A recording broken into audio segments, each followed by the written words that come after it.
Thank you all for joining today's webinar, Prospecting in the New Normal. My name is Derek Wazinski. My title is Chief Sales Hacker here over at Zinbit. I have about 30 some odd years in the technology industry, on both sides of the table, both as a purchaser and a buyer, and as a seller and a salesperson. So hopefully what we're going to go through today is a little bit about what I feel is important for us to really concentrate on as B2B salespeople in the new normal we find ourselves in the new universe we find ourselves in. It's going to be a two-part kind of webinar. The first part is going to be a little bit of proof source for you. I know many of you who are jumping on this webinar are very interested in social selling, are very interested in utilizing social media to prospect and to go ahead and bring deals and bring opportunities into your pipeline. I also know that many of you may work for large organizations that have a little bit of reticence for that. I can tell you that when I was working at Xerox, when I was a director at Xerox, I tried to push social selling there for quite a long period of time, and there was a lot of resistance within my organization in order to do that.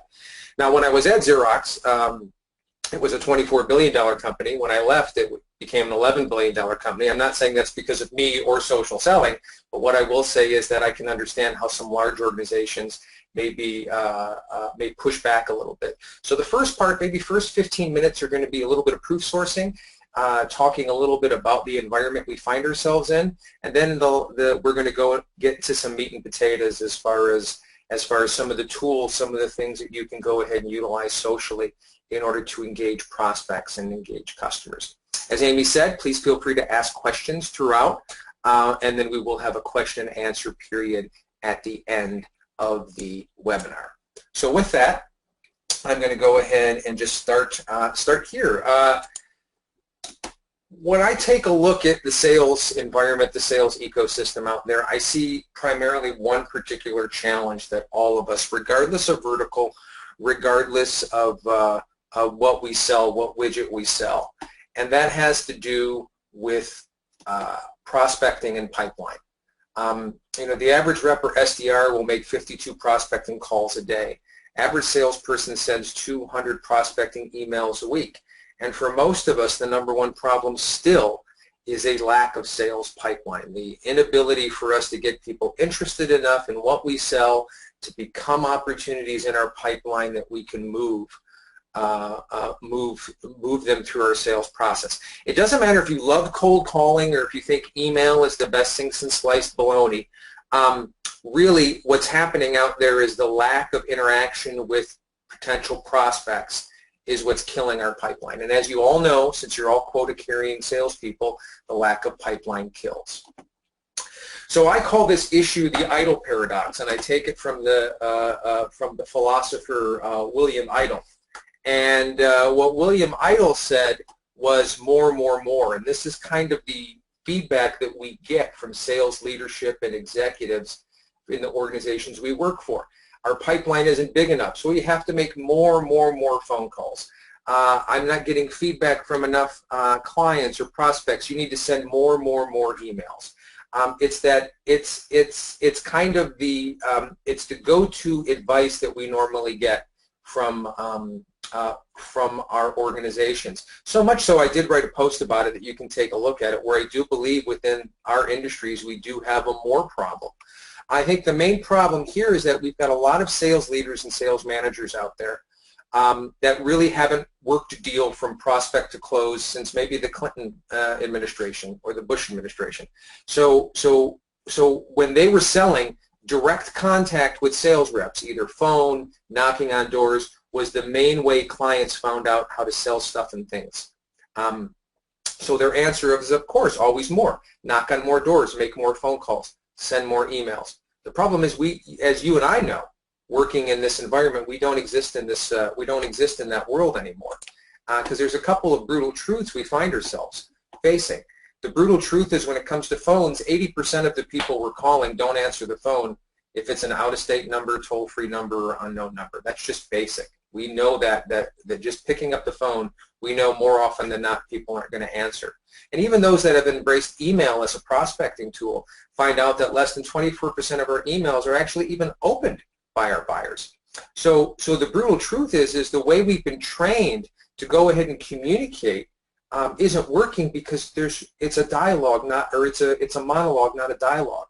You can't sell someone something unless they're talking to you, period. You just can't do it. So how do we go ahead and do that? Well, what's going on? Why is this happening? And I kind of call this the evolution of B2B sales. And what it is that customers are looking for more automated ways to interact with organizations and vendors that sell them things. Gartner reports that about 85% of all relationships will be managed, the customer-vendor relationships will be managed without talking to a human being. Now, why is this? Well, quite honestly, if I can buy a house or price a house, buy a car, plan all my travel, and pack my new home with appliances, furniture, clothing, and knickknacks, all without talking to a salesperson, I can do that. I can spend hundreds of thousands of dollars as an individual without even talking to a salesperson. Why would I get in a car and drive to work and expect my experience to be different when dealing with a vendor? And that's the reality we're facing. So really the first kind of sales hack that we're talking about here is that technology displacement is real. And our bosses, our organizations can poo-poo technology and innovations all they want. But if just a report was just released earlier this week, 65% of millennials say they would make a major purchase, that being over $1,000, by talking to a chatbot without talking to a person. And since millennials are going to make up about 75% of the B2B workforce, including decision makers and influencers by 2020, as B2B salespeople and sales organizations, it's really time for us to start measuring what our personal value is in the sales process. It's really no longer what our widget or what our piece of software does, or what our whatever we're selling, what it does, what value. That proposition, that value proposition that's written on the whiteboard in the sales training room is really no longer our value proposition. Our value proposition to our prospects out there is what value we bring. So the way it is now, and I'm probably not telling tales out of school for the people that are on this call, we understand that the B2B buyer's decision has really changed. And they are consuming a lot of online content, and there's a massive influence from social media out there.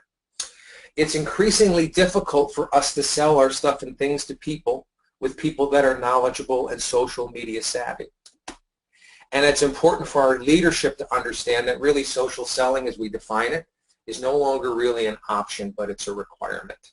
And this is part of what this first part of this process is, or this first part of this webinar is, to give you those proof sources. Now, in the olden days, you guys may be familiar with the old AIDA, awareness, interest, decision, action, right? And in the olden days, the way customers found out about the stuff that we sold them was by us contacting them. I used to sell Xerox copiers door to door. I would knock on a dentist office door. I would knock on a doctor. I would go to a landscaping company, and I would knock on the door. I would talk to the receptionist, and I would talk to them about what I was offering. I would pick up the phone. Later on, I would send emails. This was the main way customers found out about what we sell.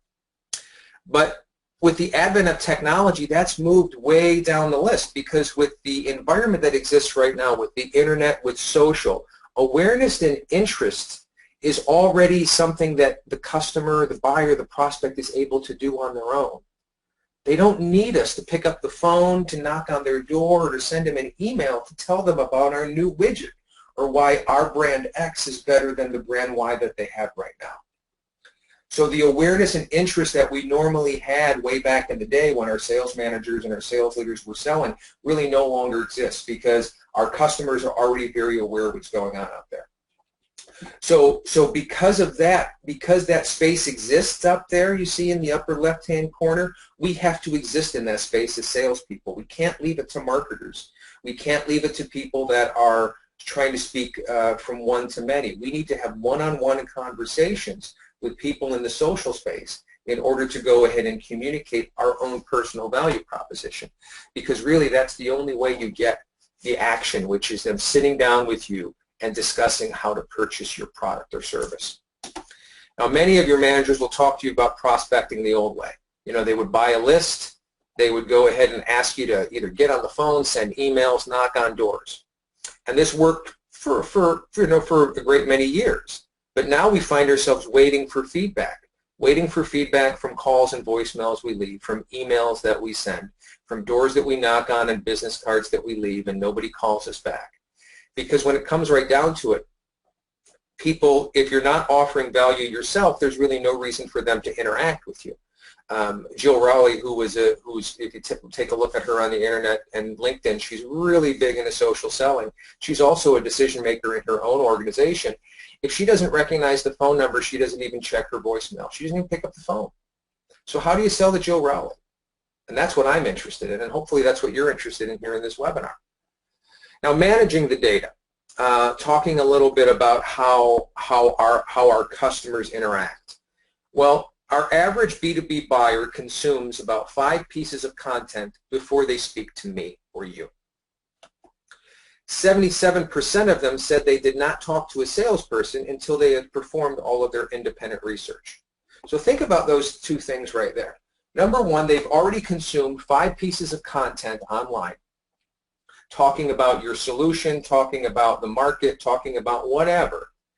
And then by the time they pick up the phone and they call you, there's a 7 in 10 chance that they've already done all of the research that they need. And they're just calling you for price, or how can you give your value proposition or make your pitch, your elevator pitch, to that person who's already 7/10 through the way of the process, right? So what we're finding is that reps that really embrace social selling as part of their process literally outperform their contemporaries 3 to 1. Where they're meeting quota, where they're making their bonuses, where they're making larger commissions, where they're having bigger pipelines, because they're embracing social selling as a practice, as something that needs to be done, as opposed to something that's nice to have. So, okay, Derek, that sounds great, but how do we solve the problem? Well, we solve the problem by taking a look at the environment, creating great content, and having ways to track how that content is being being consumed by our markets, by our prospect. It's not just one, it's all of it. So it's not just the medium, it's not just phone or email or Twitter or LinkedIn, it's not just whether you're sharing content or creating fresh content, and it's not whether you're measuring phone calls or emails or web visits or whatnot. It's all of it. And so this is the conundrum we find ourselves in salespeople. It's a big ask. It's a big ask to be a B2B sales rep in 2017, because we have to embrace the new normal that we find ourselves in. So let's take a look at our second hack. And one of the things I want to tell you here is, although I gave you a lot of information up front for proof sourcing, right before we bust into what to do, I want to give you one more, which is the use of LinkedIn comments as far as a proof source for what you're trying to communicate to your leadership and management. I have found you can get more from LinkedIn comments than you can get from all the Gartner studies or anything else that you can download. What do I mean by that? Well, Brett Townsend is the head of North American Insights at Electrolux. He is the head of this part of the organization. It's a $12 billion international company. Kind of, they buy technology, they buy software, they buy process. Probably everyone on this call would like to have Electrolux as some type of client. We all probably sell something that they probably need. Well, Brett went ahead and posted this about a week or so ago, where he was talking a little bit about his issue. He moved from Coca-Cola or Pepsi, I think he was at PepsiCo, and he moved over to Electrolux.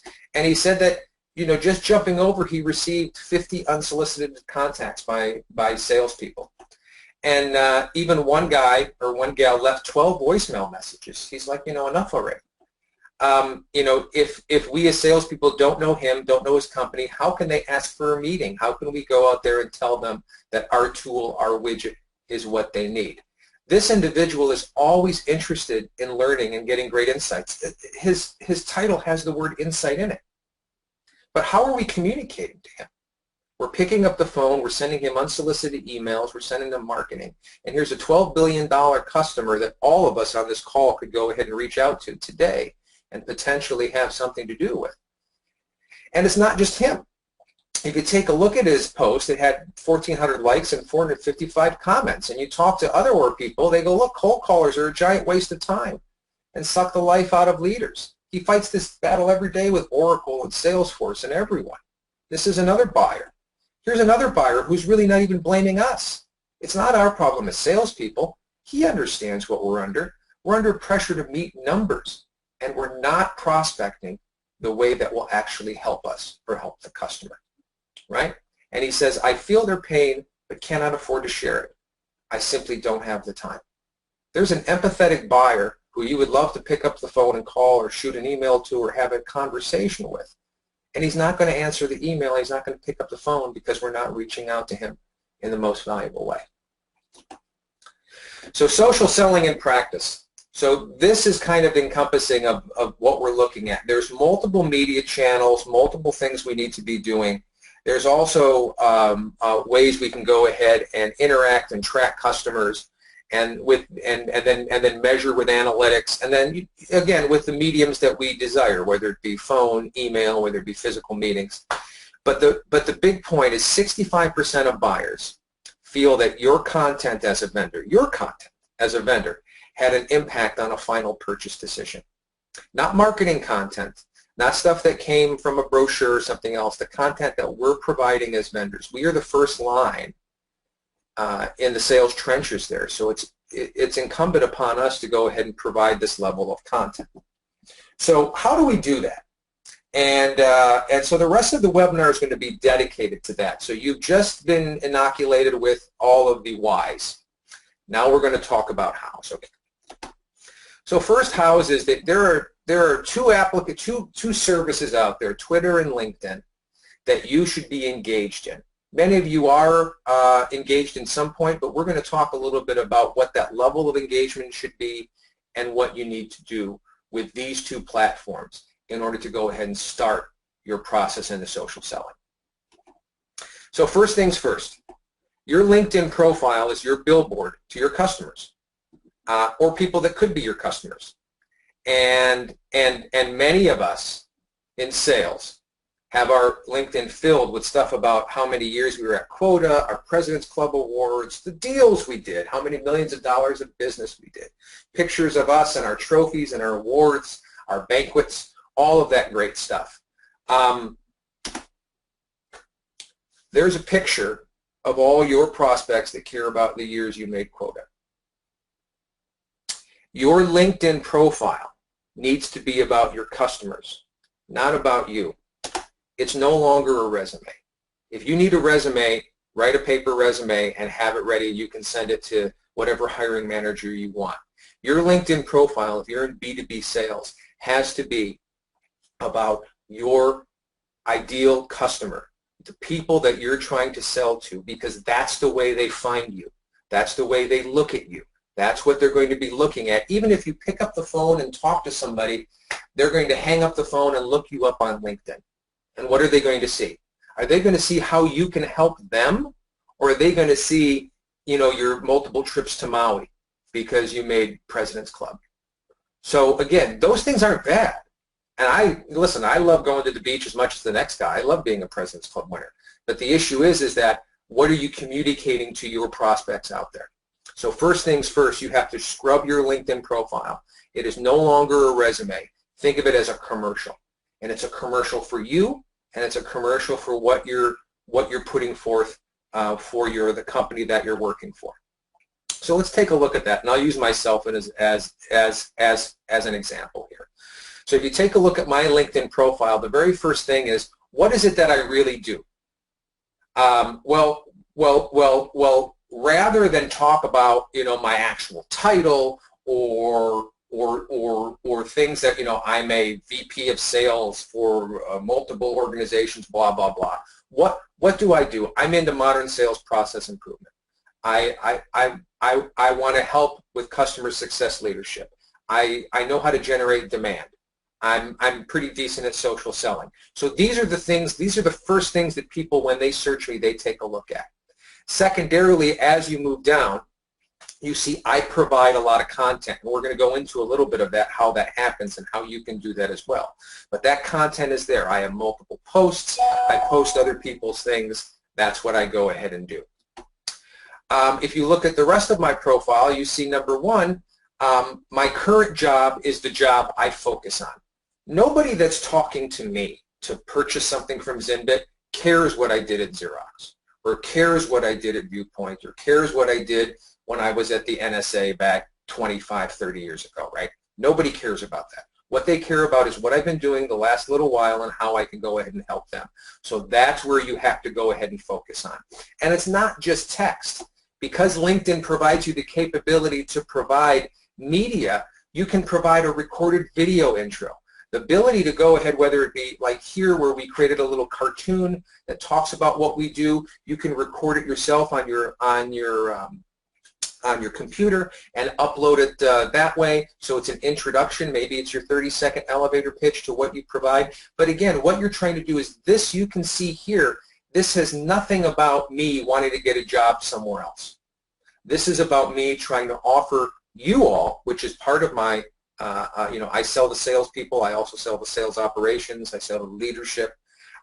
This is about how I can go ahead and help my ideal customer. If you sell copiers, if you sell construction software, if you sell any number of widgets, there are ways that you can craft your LinkedIn profile to match that.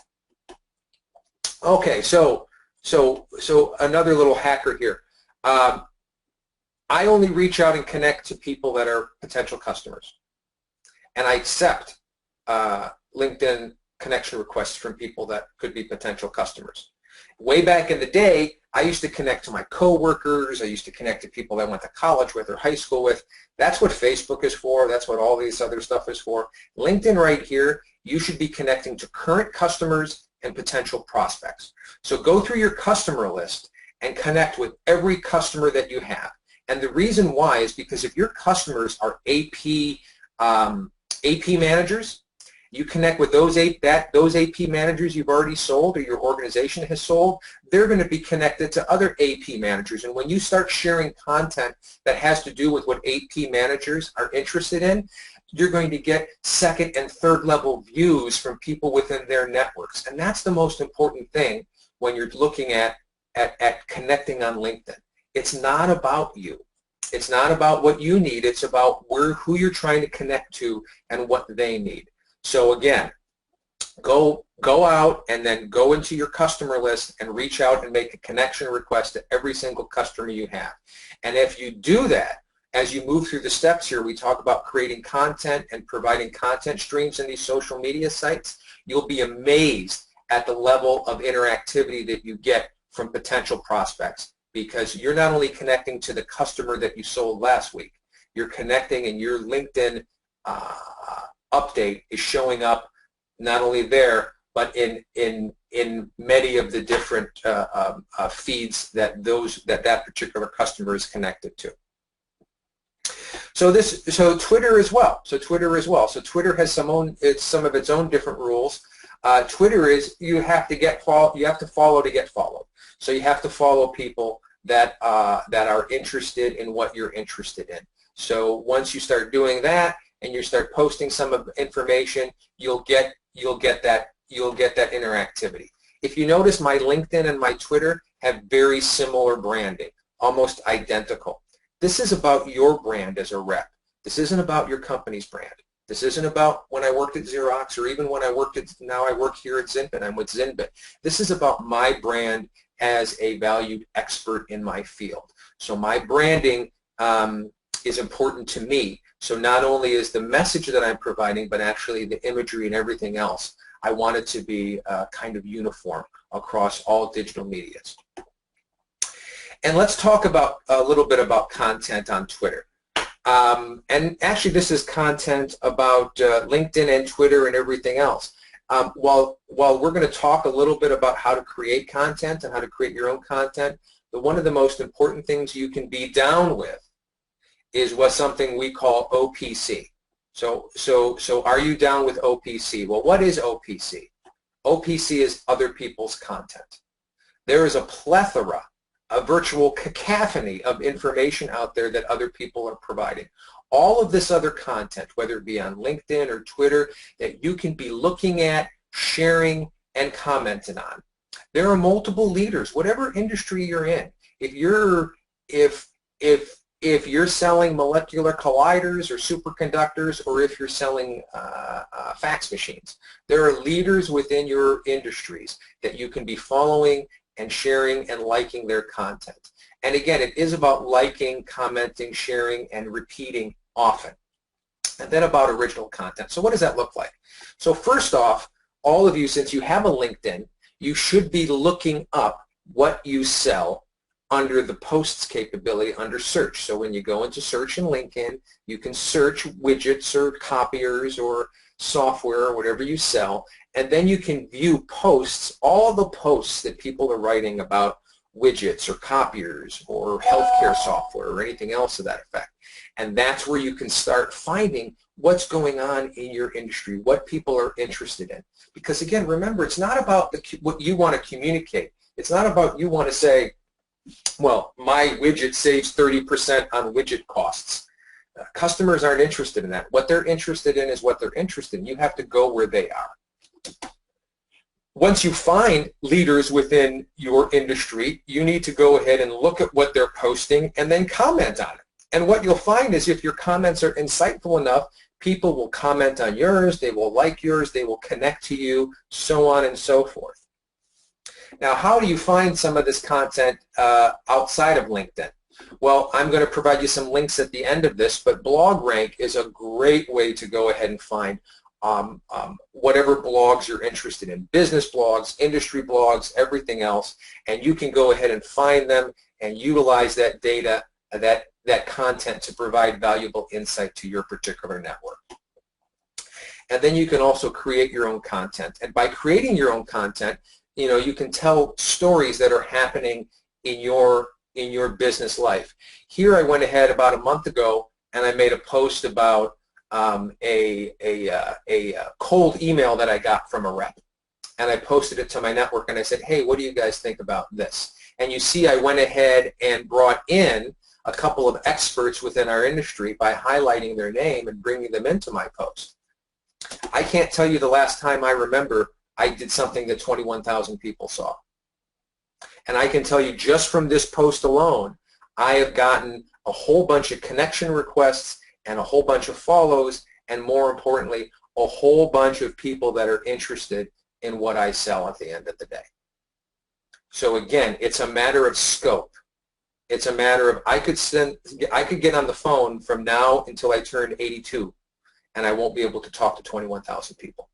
But with a single post, I was able to communicate a value proposition to them.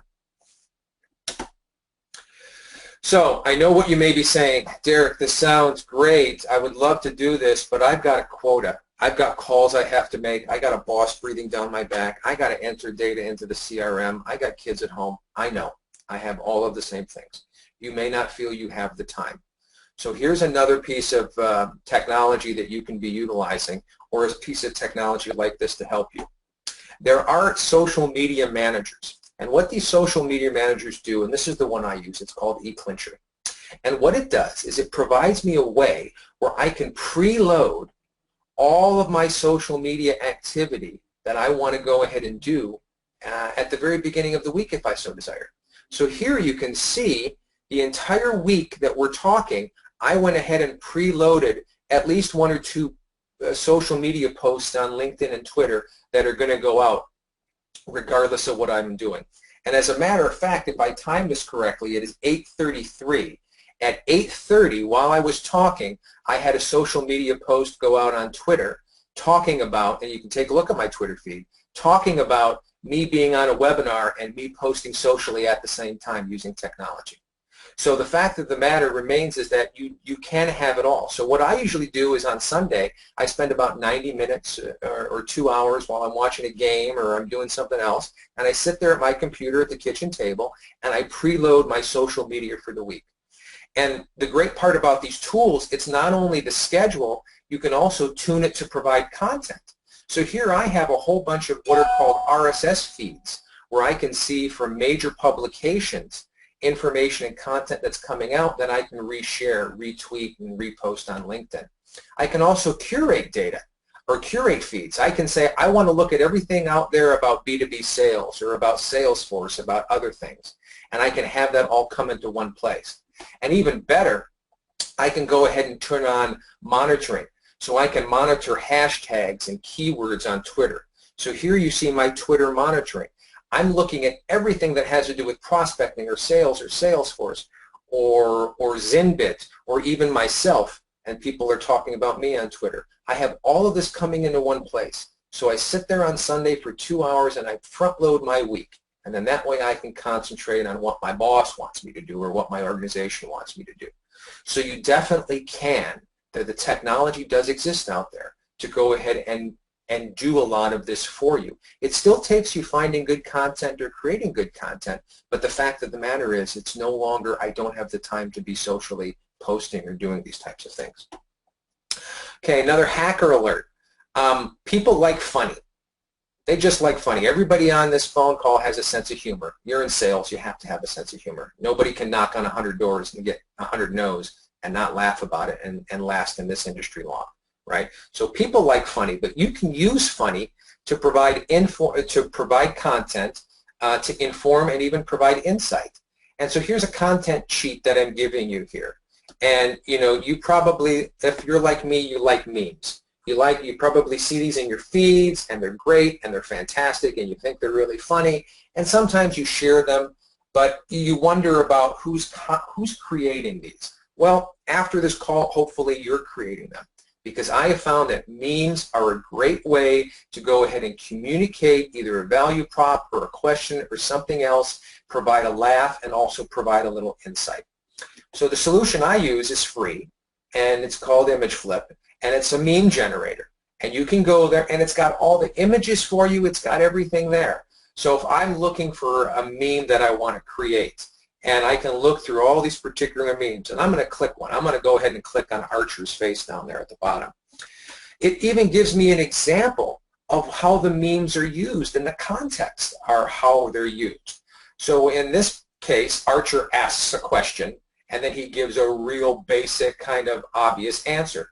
Do you want X? Well, if you want X, that's how you get X. So when I create a meme like this, do you want to create content using memes? Because that's how you create content using memes. I'm done. I generate the meme, I have the picture on my desktop, and then I upload it to Twitter or LinkedIn, maybe with a little comment, or I load it in my social media manager for it to be posted at a later date.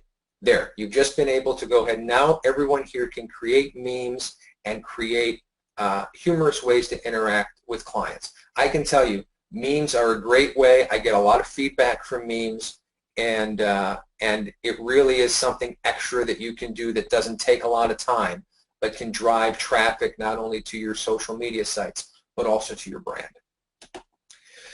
So Derek, that's all great. That's all outbound. But how does that work with actual social selling, right? So I've scrubbed my LinkedIn. I'm doing the content. I'm sharing. I'm liking. But quite honestly, I've got kids at home, and my kids can't eat likes. And when I go to the bank to mail my my mortgage, they don't take shares. They take money, and I need to be selling stuff to people.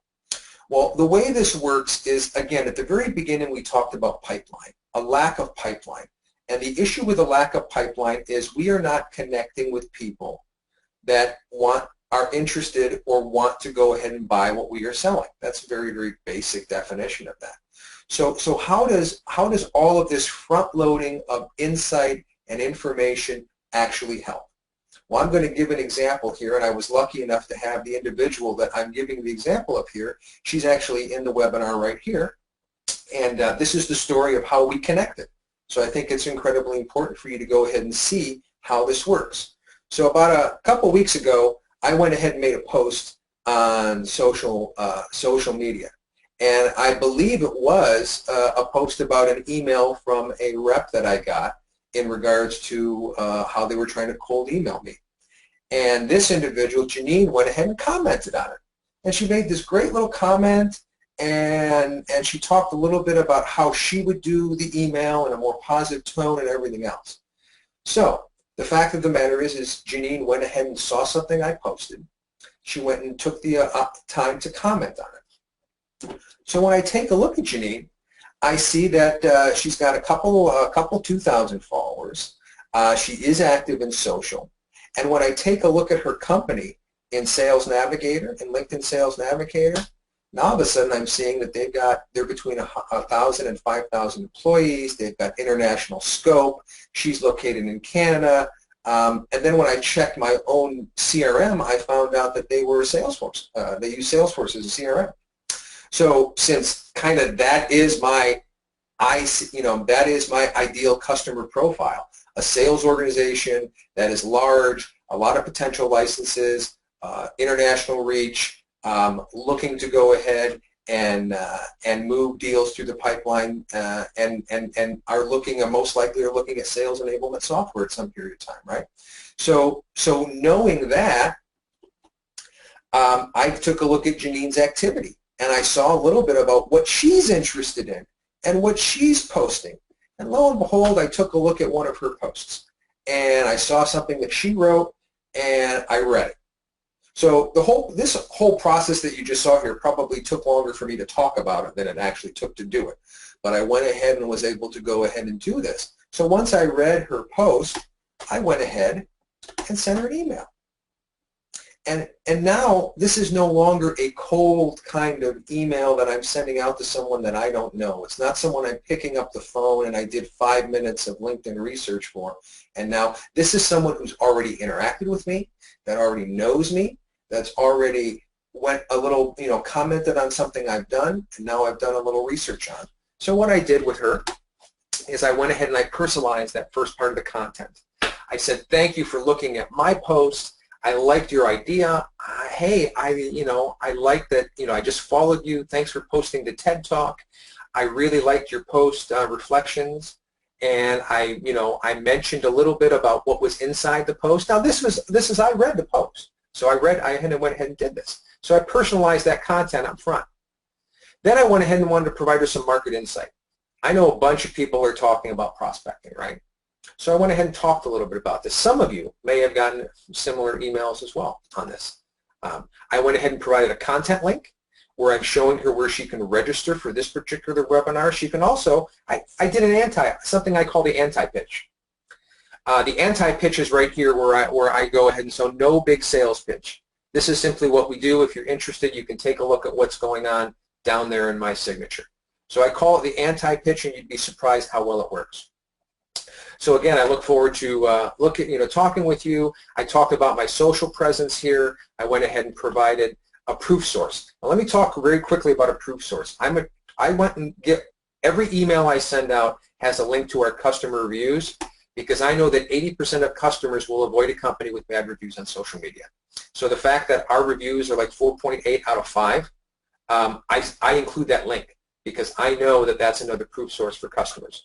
So Derek, while all this is well and good, you may be saying, well, if Janine doesn't comment back, or she doesn't get into the, if she doesn't interact with the register for the webinar or something else, this isn't really of value for me.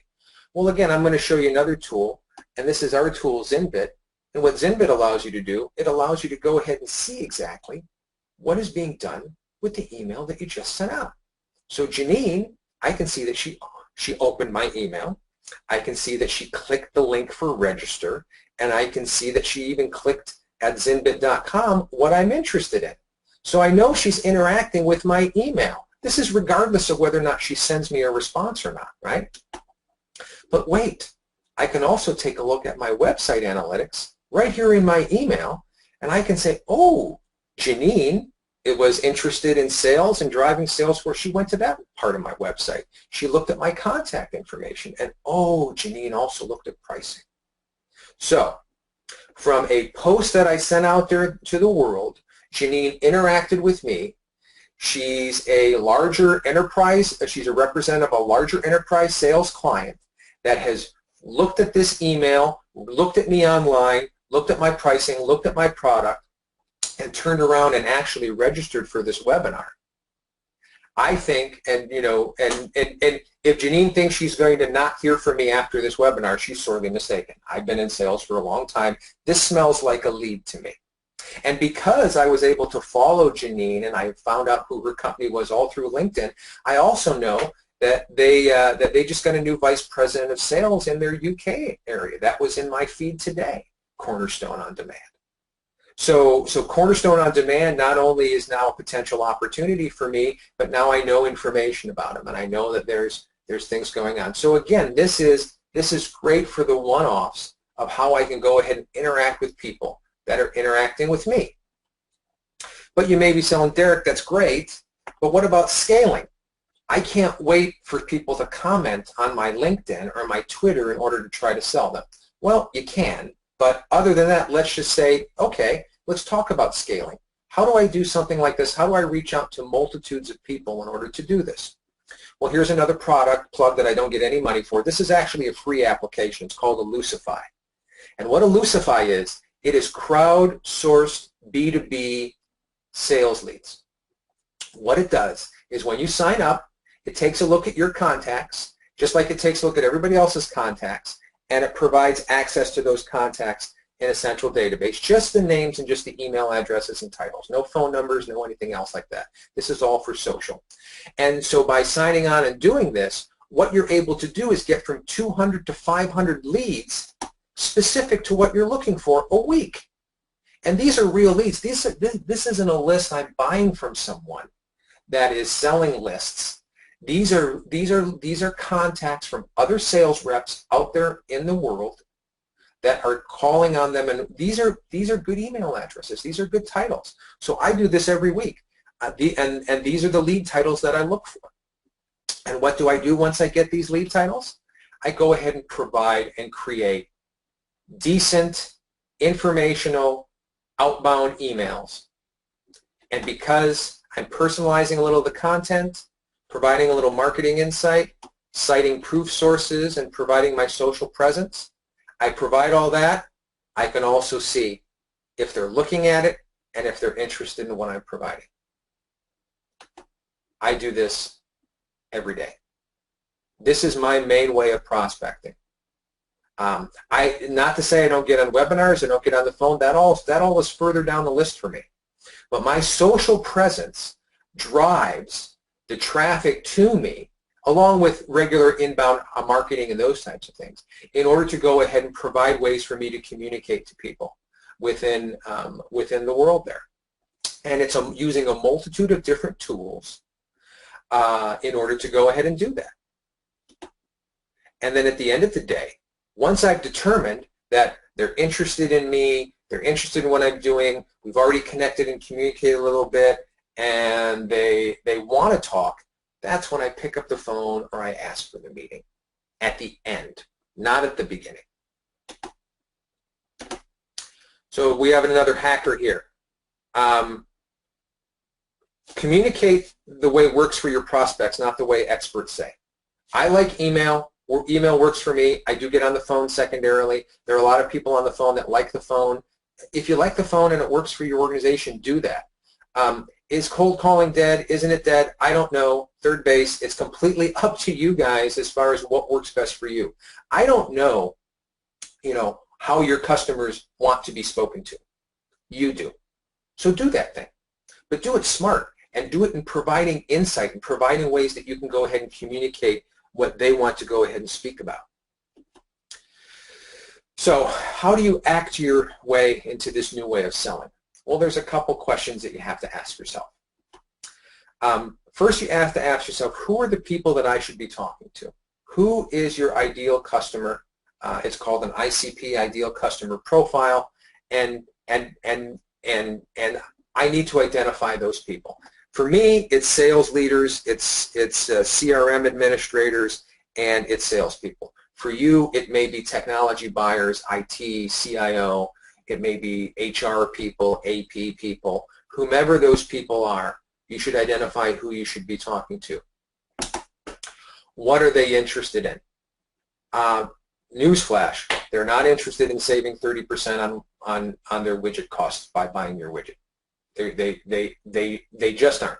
They are interested in things and stuff, and it's probably best for you to figure out what those are and find them socially and look for the insights that are going on within your vertical to go ahead and provide that. Where are they spending their time? Not physically, but well, maybe physically if that's important, but definitely virtually. Where are they virtually spending their time? What groups do they belong to on LinkedIn? What organizations they belong to? One of my biggest one of the things that I normally look at is my Salesforce user groups.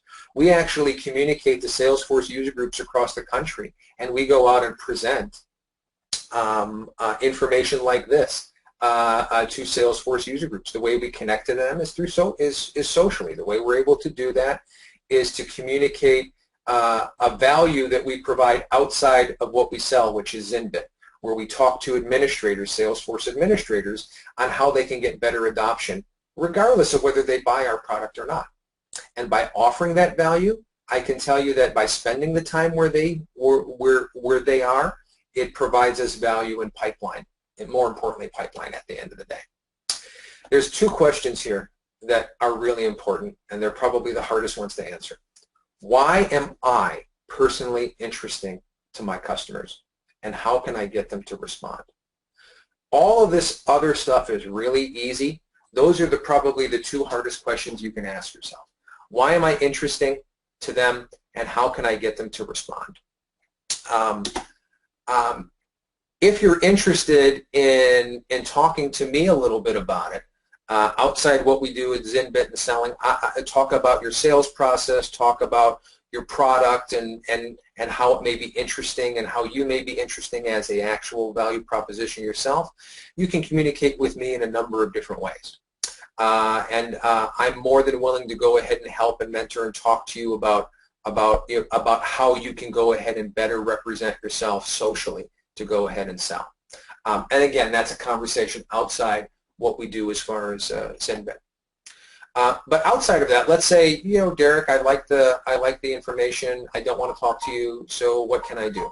Well, here are the things that you can do, I believe. First off, create a social selling presence. If you don't do anything else other than get rid of that resume, which is on LinkedIn, you will be way ahead of the game as far as everybody else that you're probably competing against. But create a social selling presence where you're offering insight. And you utilize that social selling insight to inform and weigh prospects. What does that mean? Well, I'm informing you, and then I'm figuring out whether or not it's important for me to reach back out to you. There were other people besides Janine that commented on that particular thread, but quite honestly, she was representative of one of the largest customers that did, so I weighed that particular prospect. Utilizing social and outbound. Again, whatever works for you. If it's emails, if it's phone calls, if it's carrier pigeon, it's smoke signals, whatever works for you, use that and connect to have meetings, demos, web conferences. Communicate the way the client wants to, not necessarily the way you want to. You can utilize tools like eClincher, Twitter, LinkedIn, Elusify, and Zenbit to empower your social selling. And at the last slide, I'm going to provide you links to all of those. And then by using Elusify or something else, you can literally reach out to 200 to 500 prospects a week, offering insights and interesting information, tracking their interaction with you. So that's kind of what your homework is if you choose to accept it, a little bit of Mission Impossible here for you. And no software was harmed in the making of this webinar. So you can find eClincher, Elusify, LinkedIn, Twitter, ImageFlip, and Zenbit all online. And get this, for at least the first 14 days for eClincher and Zenbit, everything else is free. Everything is 0% down. So you can experiment with these technologies without having to go ahead and invest right now. And again, this is entirely up to you what you utilize. There's other products out there that work for social media. There's other things for leads. But here is an opportunity for you to walk out of this webinar, to go to these sites, and to say, yeah, I'm interested in utilizing Elusify as a lead generation. I'm going to go ahead and create a Twitter profile and really start feeding it. ImageFlip, I'm going to start creating memes. this gives you the opportunity to do that. And then lastly, the content. The 50 business blogs and blog metrics, you can go to this website here and find those blogs for your content. If you just go to blogmetrics.org, it has every blog listed known to mankind. So if you sell custom airplane parts for Cessnas, there's a blog out there about it, and you could go ahead and find that blog and link that blog and pull up information on it and provide those links to your clients. So with that, that's kind of the end of this particular webinar here. And I'm interested in if there's any questions in regards to what I do. You can ask the questions here. You can also provide them in email or Skype or carrier pigeon form to me at the after the webinar if that works for you. But hopefully this has been valuable for you. Derek, those are great 6 tools that I think everyone can take away with today and go and use them. We'd love to hear your feedback too. If you have any great success stories, tweet to us at Zenbit or at Real Sales Advice. That'd be great.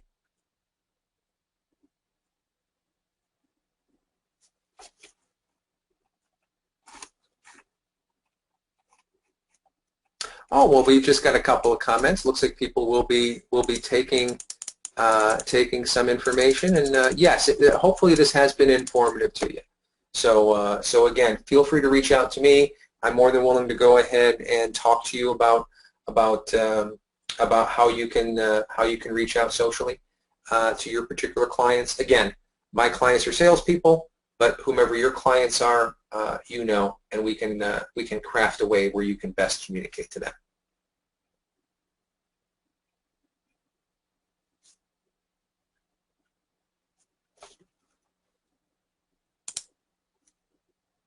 Well, it doesn't seem that we've gotten any other questions.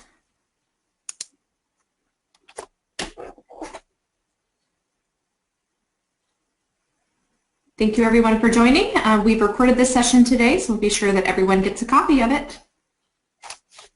Fantastic. Thanks so much for your time. Happy selling. I hope your quarter worked really, really well. And I tell you what, social selling is a great way to you've got 90 days to the next end of quarter.